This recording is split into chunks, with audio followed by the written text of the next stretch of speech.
Light camera action. Camera on हो गया तो अब एक्शन शुरू। Work done bye a variable force. Work done bye a variable force. अगर कोई फोर्स बदल रहा है उसके चलते वर्क कैसे निकालेंगे। Let us take an example. Suppose हम कहेंगे यहाँ पर कोई एक मैग्नेट है, चलो मानते हैं कि मैग्नेट का नॉर्थ पोल है, और यहाँ पर ऐसा कोई एक टेढ़ा मेढ़ा रॉड रखा है, ठीक है, ये टेढ़ा मेढ़ा पाइप। अब क्या है कि इस पाइप के अंदर से एक आयरन ब्लॉक अभी मूव करेगा। ये आयरन ब्लॉक को खींचेगा तो आयरन ब्लॉक ऑब्वियसली इसी रास्ते में आएगा, ऐसे ऐसे ऐसे ऐसे होते हुए आएगा, उसके लिए कोई दूसरा चॉइस नहीं है। I want to know what is the work done by the magnetic force on this body.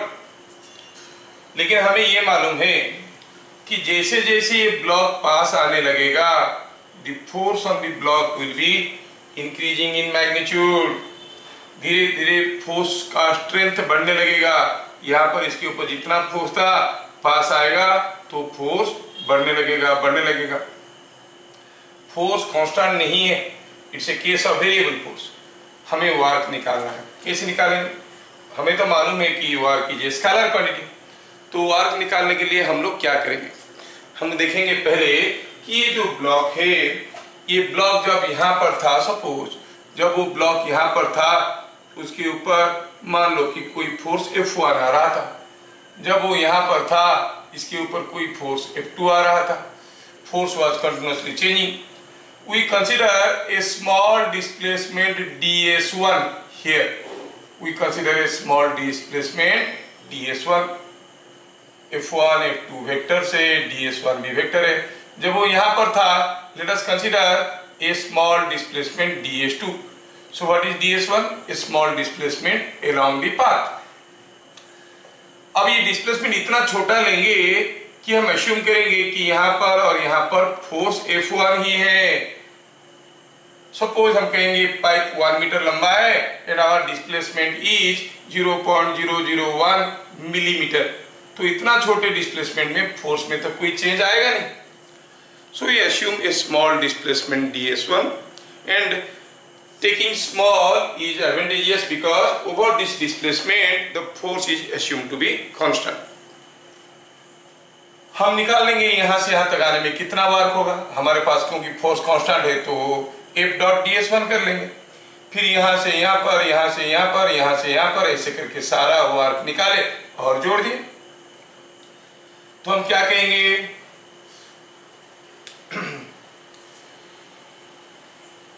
The total work done by a variable force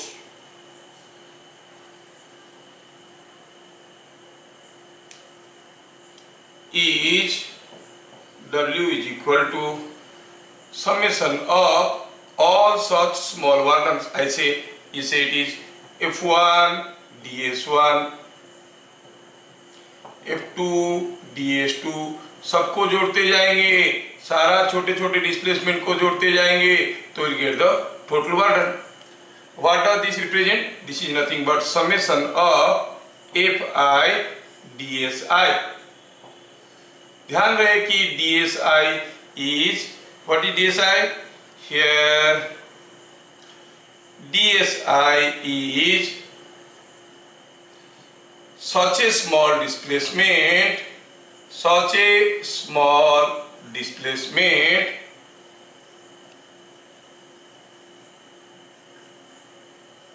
that over this displacement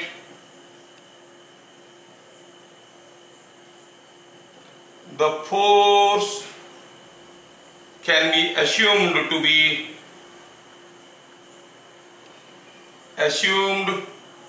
to be constant। ठीक है, ये पूरा displacement में हम force को constant मान के चलेंगे। ये ऐसा इतना छोटा डिस्प्लेसमेंट है कि हम अज्यूम करेंगे कि फोर्स इज कांस्टेंट। तो फिर क्या कहेंगे बताओ? अगर ds इतना छोटा हुआ तो यहां से यहां तक आने में, a से b तक आने में कितने तो छोटे छोटे डिस्प्लेसमेंट लेना पड़ेगा? Infinite number of. So you have to go for infinite number of small displacement. This is an infinite series and by definition we know summation of infinite number of continuous quantities is called integration। तो हम कहेंगे work done which is given by summation of fi dot dsi is nothing but integration of f dot ds from a to b। ध्यान रहे कि ds क्या है, यहाँ पर प्रॉपर डेफिनेशन याद रखना बहुत जरूरी है। where ds is small displacement of point of application of force along the path। किस रास्ते में आ रहा है? पहले हम जो एस कहते थे उसको displacement of point of application बोलते थे, काम निकल जाता था। यहाँ पर क्या क्या एडजेक्टिव लगाया? The displacement must be small and that must be of the point of application and that too be along the path. ये तीनों होना जरूरी है। ये हम लोग किए हैं। तो एफ डॉट डी एस हो गया द इंटीग्रेशन। और इंटीग्रेशन का बेसिक रूल्स तो आपको मालूम है, मैं पहले भी बता चुका हूं कि अगर F of X Y is equal to F of X D Y by D X is equal to G of X, then integration of G of X D X from X is equal to A to B is nothing but F of X limited from A to B. Integration is the reverse process of differentiation. तो पहले upper limit डालते थे F of B minus F of ए। ये सब चीज सबको मालूम है। और ये भी मालूम है कि x to the power k x to the power n dx का इंटीग्रेशन है ना was equal to k x to the power n plus 1 by n plus 1 plus एक कांस्टेंट। ये सब हम लोग पहले से जानते हैं, बस जानते थे और अभी हम यूज भी करेंगे। ठीक है, तो यहाँ पर कोई एक क्वार्टर ऑफ सर्किल है और ये एक बीड है जो कि इसमें स्लाइड कर सकता है। इसके ऊपर ऐसे ढेर सारे फोर्सेस आ रहे हैं। हम इसको खींच के ए से बी तक लेके जाएंगे by the effect of all these forces and I want to know what is the work done by each of these force in moving this from A to B. In figure shown, all forces have same magnitude F0, Fa is horizontal, FB is tangential, FC is vertical and FD is radial, along the radius आ रहा है। मतलब ये force हरदम horizontal है, ये force हरदम tangential है। मतलब जब ये ब्लॉक यहाँ पे आएगा FB ऐसे रहेगा, FC ऐसे रहेगा। Just for the sake of understanding मैं बता दूं कि मान लो कि जब ये बीड यहाँ पे आके पहुंचेगा तब आपका FA ऐसे रहेगा, FB ऐसे रहेगा, टांजेंशियल है, ये रहेगा FB, ये FA, ये FC है ना, और ये FD ऐसे। ये चारों फोर्स का एक्सप्रेस अलग अलग डायरेक्शन है और वो डायरेक्शन को मेंटेन करते हैं, ऐसे दिया गया है। ठीक है, if all these forces displace the body from A to B.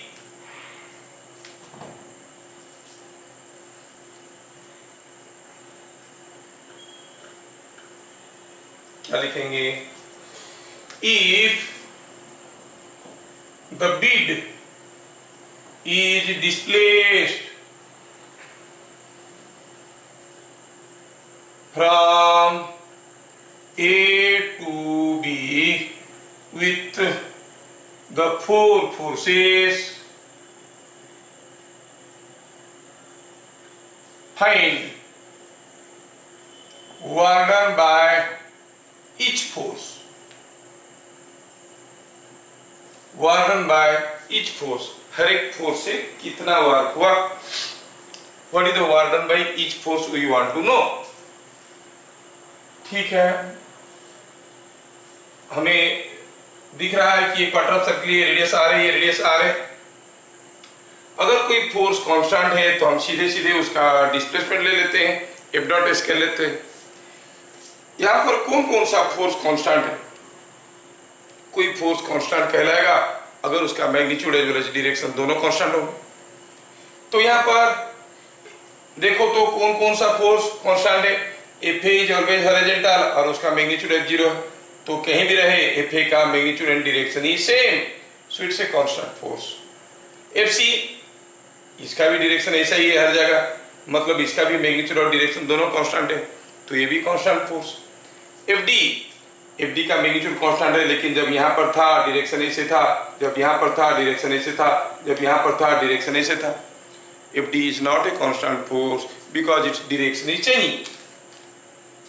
And what about F B? F B is the tangential force.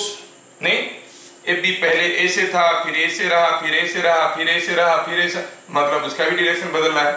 तो हम देख रहे हैं कि F B and F D are variable forces, A and C are constant forces. तो solution कैसे करेंगे? Solution में देखेंगे here FA and FC are constant forces. They are not going to change neither in magnitude nor in direction. हर एक force का magnitude f0 है, दिया गया है, तो ठीक है. Work done by F A is F A dot displacement और force into displacement in the direction of force. जब हम ए से बी तक लेके गए, एफ ए के डायरेक्शन में कितना गए हम आर, तो हम कहेंगे एफ ए का magnitude that is f0 into r. Because we know the work done by a constant force is force multiplied by the component of displacement in the direction of force. ये जब A से B तक गया, FA के direction में कितना गया? R गया, so f0 into R. Similarly, work done by FC will be FC dot S. FC कैसा था? नीचे की तरफ. जब वो यहां से यहां तक गया, FC के डायरेक्शन में कितना गया? अरे वो तो ऊपर की तरफ गया है. ऊपर की तरफ कितना गया है? R. तो FC के डायरेक्शन में माइनस R, तो हम कहेंगे it is minus f not R. ये सारा डिस्कशन हम लोग प्रीवियस क्लास में कर चुके हैं. अब बाकी रह गया FB के लिए और FD के लिए. FB is a variable force, हमें निकालना है बाय FB जो कि वेरिएबल है. कैसे? इसका डायरेक्शन बदलना. हाँ, तो फॉर्मूला क्या था? Work done bye FB is summation of FBI dot DSI. अभी तो देखे थे, सारे छोटे छोटे वर्क निकालेंगे, यहां से यहां तक जाने में, यहां से यहां तक जाने में, यहां से यहां तक जाने में. Let me consider a small displacement here, a small displacement ds along the path. यहां से यहां तक एक छोटा सा डिस्प्लेसमेंट में कंसीडर कर रहा हूं. तो हम क्या देख रहे हैं? इस क्वांटिटी को अगर हम एक्सपांड करेंगे तो क्या आएगा? FB का पोजीशन 1 में, क्योंकि यहाँ पर FB और यहाँ पर FB अलग अलग है, मैग्नीट्यूड बराबर हो सकता है, डायरेक्शंस आर डिफरेंट।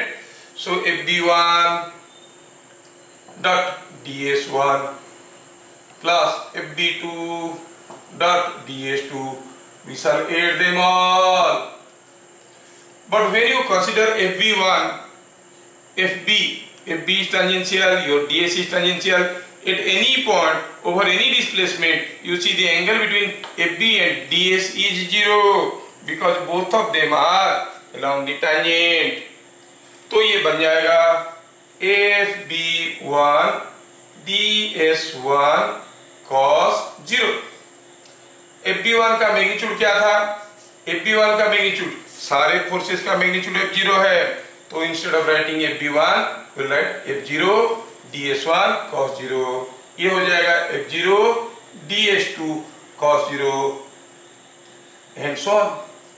ये DS1 वेक्टर था, ये उसका मैग्नीट्यूड है, बिकॉज A डॉट B में क्या होता है, magnitude of A into magnitude of B into cos theta.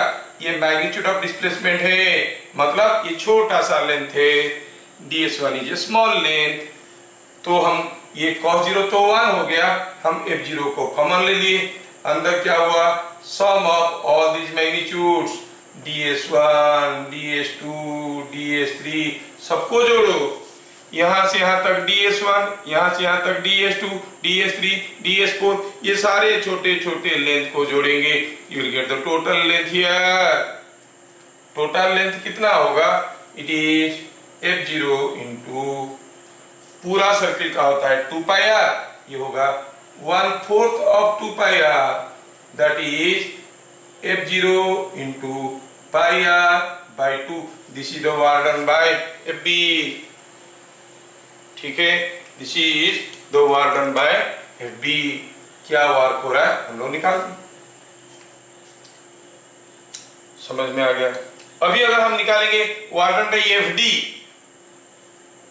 Work done by FD क्या होगा, पूरा सब कुछ ऐसे ही लिखेंगे, कोई एक छोटा सा डिस्प्लेसमेंट लेंगे DS1, FD ऐसा है, FD और DS1 के बीच में क्या एंगल है, 90 डिग्री, ये सारा एंगल बन जाएंगे cos 90 cos 90 cos 90, so everything becomes 0। तो आप क्या कहोगे, work done by FD will be 0, ठीक है ना। ऐसे ही करना पड़ेगा एक एक फोर्स के लिए। ये समझ में आ गया है, तो अब हम देखेंगे what is the work done by FD। तो बाय FD जो कि वेरिएबल है, तो फिर ये वेरिएबल फोर्स के लिए कैसे वर्क निकालेंगे। अब तो हम स्मार्ट हो चुके हैं। Work done by FD is equal to summation of FDI dot DSI, that is FD1 dot DS1 FD2 dot DS2, ऐसा करके सबका निकालो और जोड़ो। FD1 का मैग्नीट्यूड है F0, DS1 तो DS1 है, cos FD1 और DS1 के बीच में angle over any small displacement, the displacement is along the tangent and the force is along the radius, so the over any small displacement you find the angle is 90 degree, F0 DS2 cos 90 and so on. तो total work done क्या हो गया, 0, क्योंकि cos 90 0 होता है। So this way we could calculate work done by each force in displacing the body from A to B। कोई अगर पूछेगा what is the total work done, तो सारे का वर्क निकालो, निकल तो चुका है, सारे को जोड़ दो, add up all this to find out the net work और टोटल वर्क डन। क्योंकि हम लोग ये फॉर्मूला को लिखते हैं यहाँ पे कि जो work done bye a variable force is F dot DS A to B, तो लोगों को लगता है वेरिएबल फोर्स होगा तो ऐसे होगा, कांस्टेंट फोर्स होगा तो ऐसे नहीं होगा। अरे नहीं, work done by any force may be variable may be constant is given by this expression. हाँ, कांस्टेंट है तो हम सीधा निकाल देंगे, ये कैलकुलस में क्यों घुसेंगे, इसलिए कांस्टेंट फोर्स को ऐसे नहीं करते, करोगे तब भी होगा। तो पहले समझ में आना चाहिए कि ये a to b integration b dot ds क्या देता है, work done bye f in moving from a to b, from a to b। अच्छा ऐसा है। अब ये ds क्या है, ds वाले small displacement of point of application of force along the path. ठीक, अगर हम कहेंगे कि ये हो गया कोई एक पाथ में किसी एक बॉडी को ले रहे हैं, now we consider a small displacement ds। Any small displacement ds will have a x component and a y component too। तो आप इसको कहोगे dx, इसको कहोगे dy। We can write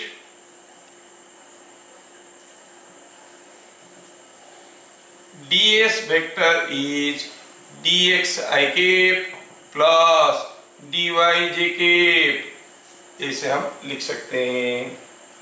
तो f डॉट ds वाला फॉर्मूला को यूज करने के लिए हम ये ds को ऐसे एक्सप्रेस करेंगे और जो वर्क निकलेगा वो वर्क क्या निकलेगा, a to b जाने में क्या वर्क हुआ। चलो देखते हैं इस फॉर्मूले को हम लोग समझ पाए कि नहीं समझ पाए। Right, a particle was displaced from A का वैल्यू दिया है 2, 5 और बी का वैल्यू दिया है, बी दिया है मान लो कि 4, ये हो गया 6। ठीक है, the coordinates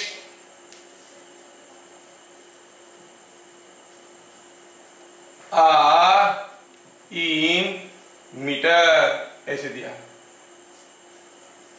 find work done by each of following forces. थोड़ा सा गड़बड़ हो गया। The particle was moved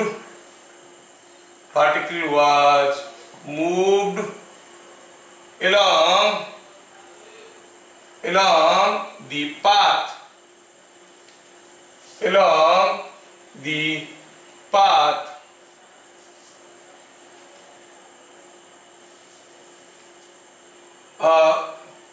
y square is equal to 4x। तो वैल्यू डाल देते हैं, थोड़ा चेंज कर देते हैं। तो ले लेते हैं इसको 0 0 0 0 से कहां पर, तो 4 4।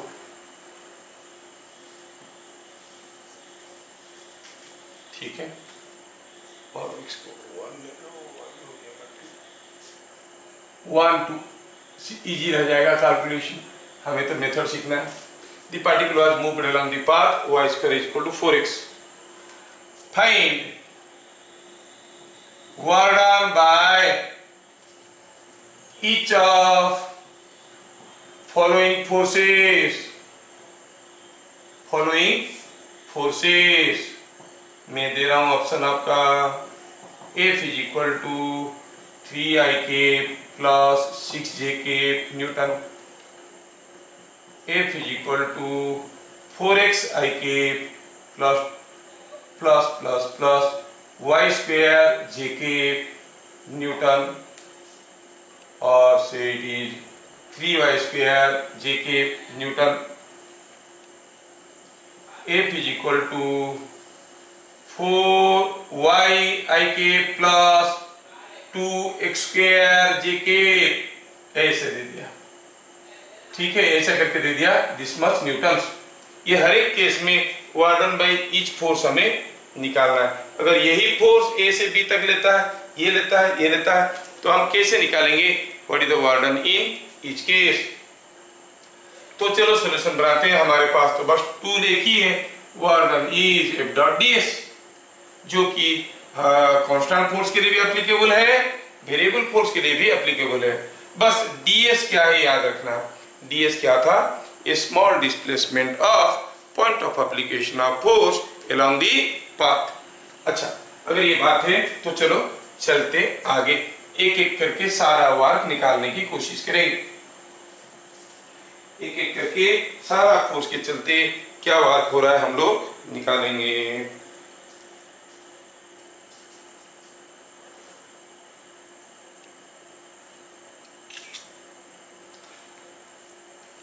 Now,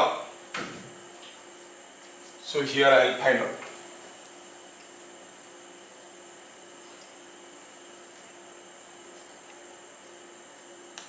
बीट ए का सॉल्यूशन क्या दिया है, F is equal to 3I plus 6G।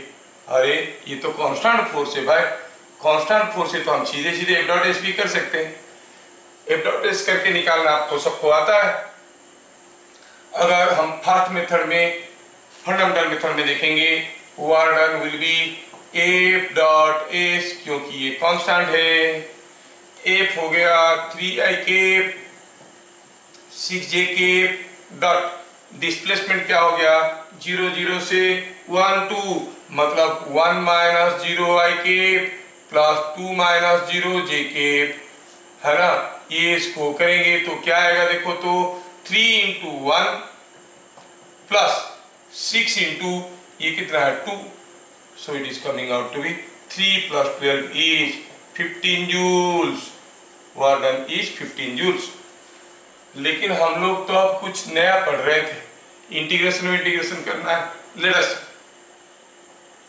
When we make integration, हमें इंटीग्रेशन करके निकालना है तो पहले हम देखेंगे what is F dot ds का इंटीग्रेशन, कहां से कहां तक जाना है। हमारा जो वार्डन है, अभी हमारा जो वार्डन होगा it is integration A to B F dot ds। ठीक है, F क्या था, F was 3I plus 6J dot ds क्या है, ds is a small displacement vector. इसका इंटीग्रेशन A टू B करो तो मिलेगा ये this dot product with this 3dx plus 6dy, दोनों का integration A to B। But here you are integrating with respect to x। What is x at a, कहां से गए हैं, यहां से वहां तक। x at a was 0, x at b was 1। This you are integrating with respect to y। y at a is 0, y at b is 2। Okay, ये constant है। 3 can be understood as 3x to the power 0। इसका integration क्या होगा 0 plus 1 by 0 plus 1, तो ये कितना हो गया 3x to the power 0 plus 1 by 0 plus 1 limited from 0 to 1 plus, है ना। ये 6y to the power 0 plus 1 by 0 plus 1 integrated from 0 to 2. So this is nothing but 3x. Upper limit डालेंगे तो 3 into 1 माइनस लोअर लिमिट डालेंगे 3 into 0, है ना, 3 into 0 plus इसमें upper limit डालेंगे तो 6 into 2 माइनस लोअर लिमिट डालेंगे 6 into 0, तो कितना आया ये 3, ये आया प्लस 12 विच इज 15 जूल्स। किसी भी तरीके से करो सेम आंसर आ रहा है। either you take it as a constant force, find F dot s, or go for the general formula using F ds integration, F dot ds integration, you are going to get the same answer.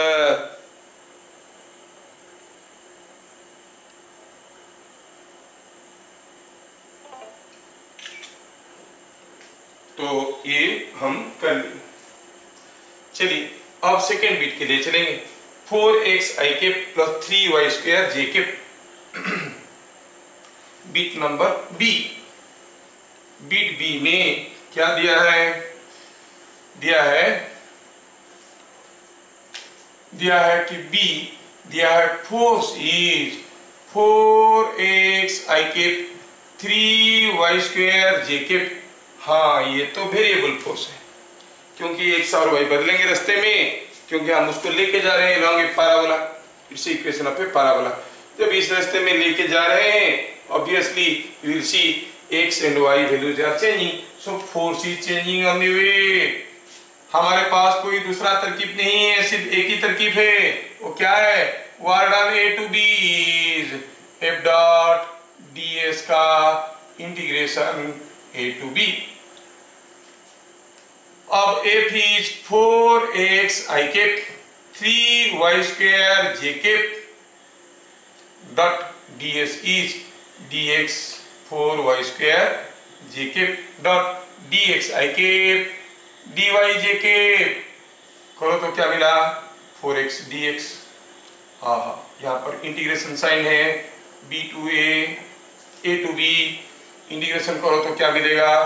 4x dx plus 3y square dy dot product a1 b1 plus a2 b2, integration a to b, integration a to b। When you are integrating with respect to x। फिर से x का limit a पे कितना था? a पे 0 था। x का value b पे कितना था? b पे 1 था। यहाँ we are integrating with respect to y, y का वैल्यू a पे था 0, b पे था 2।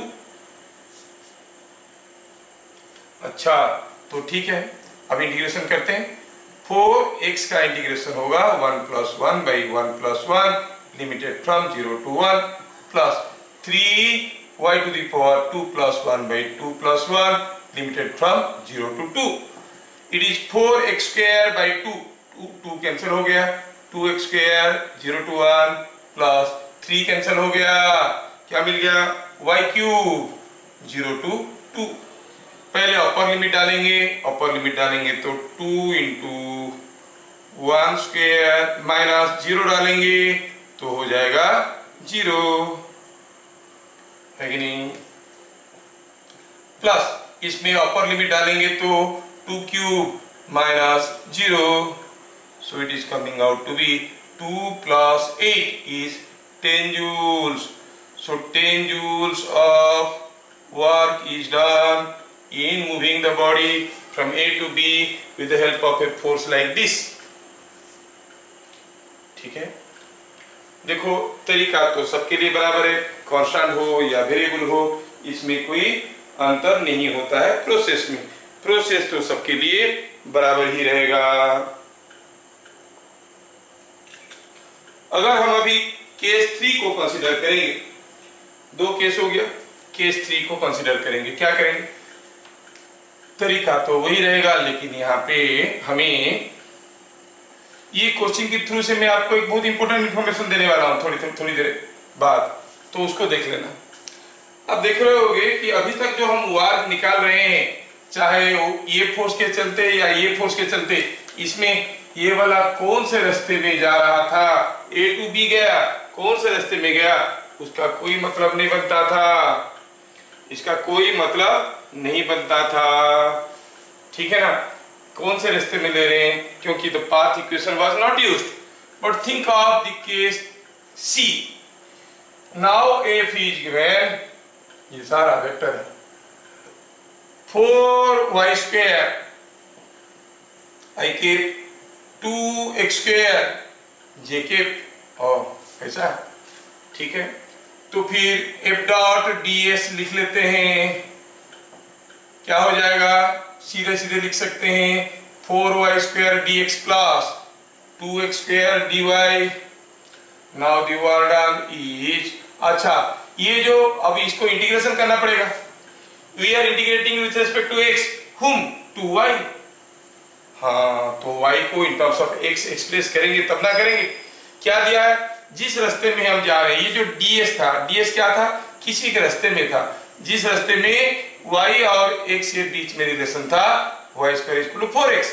You are considering a small displacement ds over this displacement, y square और x में क्या रिलेशन है? y square equal to 4x। तो हम कहेंगे it is 4 into 4x dx। दिया है हमें पाथ इक्वेशन, क्योंकि हम इसी रास्ते में जा रहे हैं as per the question goes, और इसी रास्ते में हर जगह वाई स्क्वायर का वैल्यू कितना है 4x है ना। तो हम देख रहे हैं कि पाथ इक्वेशन दिया है Y square equal to 4x। अब 2x square with respect to y integrate करना है भाई, तो x must be in terms of y। अगर x को इन टर्म्स ऑफ y लिखेंगे तो क्या हो जाएगा y स्क्वायर बाई 4, तो हम कहेंगे ये y स्क्वायर बाई 4 का square dy।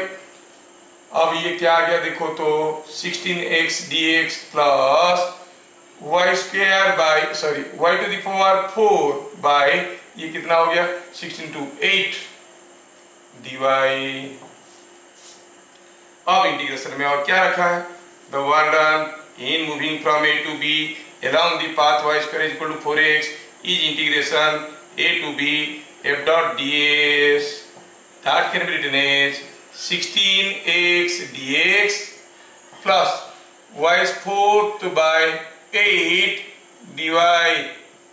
a to b, x at a was 0, at b was 1, y at a was 0, at b was 2. Now integration is known to everyone, 16x square by 2, x to the power 1 plus 1 by 1 plus 1, limited from 0 to 1, plus ये y to the power 4 plus 1 5 by 4 plus 1 5, पहले से था 8, तो हो गया ये limited from 0 to 2, तो it is 8x square 0 to 1 plus y to the power 5 by 40 0 to 2। Upper limit डालो तो हो गया 8, लोअर लिमिट डालो हो गया 0, प्लस अपर लिमिट डालो हो गया 2 to the power 5 is 32 by 40, lower limit डालो हो गया 0। अब देखो क्या है, it is coming 8 and this is coming it is coming out to be 4 8 4 8 5 4 by 5 8 plus 4 by 5 is coming out to be 44 by 5 joules or 8.8 joules। तो क्या हुआ 44 by 5 joules हुआ। तीनों केस में हमें वार्डर निकालना बन गया, तरीका तो वही था, बस सिर्फ इस केस में इक्वेशन ऑफ द पाथ जरूरत पड़ा। I will refer to this question later. बाद में हम लोग देखेंगे जब work done by a force is independent of the path followed, जिस रास्ते में जा रहा है रास्ते के ऊपर डिपेंड नहीं कर रहा है किधर से जा रहा है, तो उसको हम कहते हैं कंजर्वेटिव फोर्स। और जब किस रास्ते में जा रहा है उसके ऊपर डिपेंड करता है, पाथ बदल गया तो वर्क बदल जाएगा, तो हम कहेंगे नॉन कंजर्वेटिव फोर्स। तो हम कहेंगे ये दोनों कंजर्वेटिव फोर्स है, ये नॉन कंजर्वेटिव फोर्स है। क्यों? क्योंकि ये डिपेंड कर रहा था हम कौन से पाथ में जा रहे थे। अगर y square equal to 4x की जगह y square equal to 10x या फिर किसी दूसरे रास्ते से जाते तो फिर वर्क अलग अलग हो जाता। A से B तक जाना है, A से B तक आप ऐसे जा सकते हो, ऐसे जा सकते हो, ऐसे जा सकते हो, लेकिन पाथ बदल गया तो वर्क बदल गया। कौन सा केस में? थर्ड केस में। तो it is a path dependent force, the warden is path dependent, तो हम कहेंगे ऐसा फोर्स को नॉन कंजर्वेटिव फोर्स। बाद में हम लोग नॉन कंजर्वेटिव फोर्स को और भी डिटेल्स में पढ़ेंगे। खाली एक चीज अभी से मैं नजर में आपको ले आता हूं, कोई फोर्स नॉन कंजर्वेटिव देख के कैसे पता करेंगे? अगर x component is a pure function of x, y component is a pure function of y, तो conservative. If x component is not a pure function of x, y component is not a pure function of y, तो हम कहेंगे ये non conservative. समझ में आ गया? तो इसको हम लोग अभी डिटेल्स में देखेंगे।